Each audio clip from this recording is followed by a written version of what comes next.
দেখো, তুমি থাকা সত্ত্বেও আমার গার্লফ্রেন্ডকে আমি বিয়ে করে নিয়েছি। এবার তুমি খুশি তো? ভালোই হয়েছে, তোমাদের আর লুকিয়ে লুকিয়ে দেখা করতে হবে না। হ্যাঁ, তুমি একদম ঠিক বলেছো। এবার যা হবে তোমার সামনে হবে। আর তুমি তো সত্যি জেনেই গেছো, তাহলে এই বাড়ি থেকে তুমি এবার আসতে পারো। ঠিক আছে, আমি বাড়ি থেকে চলে যাব। আশা করি তোমরা দুজনে খুশিতে থাকবে। দাঁড়িয়ে দাঁড়িয়ে আর কথা না বলে চুপচাপ এই বাড়ি থেকে বেরিয়ে যাও, কারণ এই বাড়িতে তোমার আর কোনো অধিকার নেই। বেবি চলো আমরা ভেতরে যাই।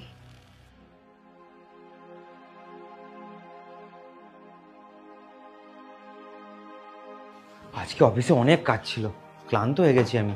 দাও খাবার দাও তাড়াতাড়ি। আমি তো খাবার বানাইনি, অ্যাকচুয়ালি আমার খুব খিদে পেয়ে গেছিল, সেই জন্য আমি খাবার অর্ডার করে খেয়ে নিয়েছি। এখন আবার কেই বা রান্না করবে? তুমি অর্ডার দিয়ে খাবার খেয়ে নিয়েছো? তাহলে আমার জন্য খাবার বানাতে পারতে। আমি এইমাত্র অফিস থেকে এলাম, এখন কি খাবো? তোমার যদি এতই খিদে পায় তাহলে নিজে বানিয়ে নাও না, আমাকে বারবার বলছো কেন? তুমি পারোটা কি বলো তো? সারাদিন বাড়িতে বসে থাকো, দুবেলা খাবার বানাতে হবে, তুমি সেটাও করতে পারবে না? একদম আমার ওপরে কথা বলবে না। আমি তোমার পুরনো বউ না যে চুপচাপ সবটা মুখ বুজে সহ্য করে নেব। আর তুমি আমাকে কি ভেবেছো, এই বাড়ির কাজের লোক যে আমি সব কাজ করে দেবো তোমার?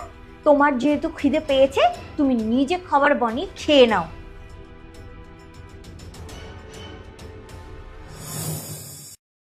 আরে এত রাত্রি হয়ে গেছে, তুমি এখনো ঘুমাতে যাওনি? ও, তুমি এসে গেছো? আমি তোমার জন্য খাবার রেডি করে অপেক্ষা করছিলাম। তুমি ঘড়ির দিকে তাকিয়েছো? কটা বাজে জানো? রাত্রি 1টা বাজে। তুমি ঘুমিয়ে পড়তে পারতে, আমি খাবার নিয়ে নিতাম। আমি কি কোনোদিন তোমাকে খাবার না দিয়ে ঘুমিয়ে পড়েছি? তাহলে আজকে শুয়ে যাব কি করে? আর তাছাড়াও খালি পেটে আমার ঘুম আসবেই বা কি করে? তার মানে তুমি এখনো খাবার খাওনি? আমি তোমাকে কতবার বলেছি আমার অফিস থেকে আসতে দেরি হলে তুমি খাবার খেয়ে নেবে। তুমি খুব ভালো করে জানো তোমার এই কথাগুলো আমি শুনবো না। বেকার সময় নষ্ট না করে তাড়াতাড়ি খাবারটা খেয়ে নাও, কারণ আমারও খুব খিদে পেয়েছে।